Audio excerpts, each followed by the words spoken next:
ایک عالم دین پینسل سے بیٹھے کچھ لکھ رہے تھے کہ ان کا بیٹا قریب آیا اور تتلاتے ہوئے دریافت کیا کہ بابا جان آپ کیا لکھ رہے ہیں؟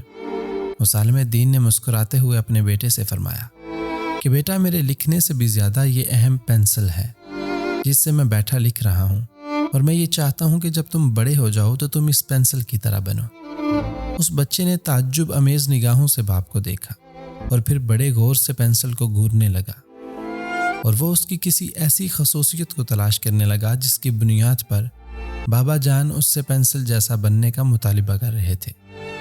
بڑی دیر تک پینسل کو دیکھنے کے بعد اسے کوئی ایسی چیز نظر نہ آئی جو اس کے ذہن کو کھٹکتی، اور اب بچے سے رہا نہ گیا۔ آخر کار باپ سے معلوم کر بیٹھا کہ بابا جان، اس پینسل میں ایسی کون سی خصوصیت ہے جس کے سبب آپ کی خواہش یہ ہے کہ میں بڑا ہو کر اس جیسا بنوں؟ اس عالم نے کہا کہ اس پینسل میں 5 اہم خصوصیات ہیں، اور تم یہ کوشش کرو کہ بڑے ہو کر تمہارے اندر بھی یہی خصوصیات پیدا ہوں۔ نمبر 1، تم بڑے بڑے کارنامے انجام دے سکتے ہو، لیکن کبھی یہ مت بھولو کہ کوئی ہاتھ ہے جو تمہیں چلا رہا ہے اور تم سے یہ کارنامے کروا رہا ہے، اور وہ اللہ تعالیٰ کا دست قدرت ہے۔ نمبر 2، کبھی کبھی جب اس کی نوک گھس جاتی ہے تو کٹر یا چاقو وغیرہ سے اسے تراشا جاتا ہے۔ اگرچہ یہ ایک اذیت ناک چیز ہوتی ہے، لیکن بہرحال اس کی نوک تیز ہو جاتی ہے اور پھر یہ اچھے سے کام کرنے لگتی ہے۔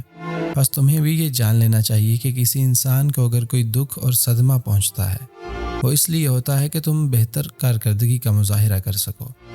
نمبر 3، پینسل یہ اجازت دیتی ہے کہ اگر کچھ غلط تحریر ہو جائے تو تم ربر سے اسے مٹا کر اپنی غلطی کی اصلاح کر سکو۔ بس تم یہ سمجھ لو کہ ایک غلطی کو صحیح کرنا غلطی نہیں ہے۔ نمبر 4، یہ بات بھی ذہن نشین رہے کہ پینسل کی لکڑی اور اس کا خول لکھنے اور تحریر کرنے کے کام نہیں آتا، بلکہ لکھنے کے کام ہمیشہ وہ مغز آتا ہے جو اس لکڑی کے اندر چھپا ہوتا ہے۔ بس ہمیشہ تم اس چیز کا خیال رکھو کہ تمہارے جسم کی کوئی حیثیت و اہمیت نہیں ہے، بلکہ اس کے اندر چھپی تمہاری روح اور ضمیر قدر و قیمت والا ہے، جسم نہیں ہے۔ نمبر 5، پینسل جب کچھ لکھتی ہے تو اپنے کچھ نقوش کاغذ پر چھوڑ دیتی ہے جو مدتوں کاغذ پر دیکھے جا سکتے ہیں۔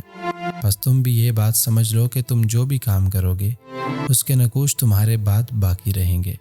اب یہ تمہارا کام ہے کہ تم کیسے نقوش چھوڑ کر جاتے ہو۔ بس کسی عمل کو انجام دینے سے پہلے کئی بار غور و فکر کر لو کہ کہیں تم کچھ غلط تو نہیں کر رہے۔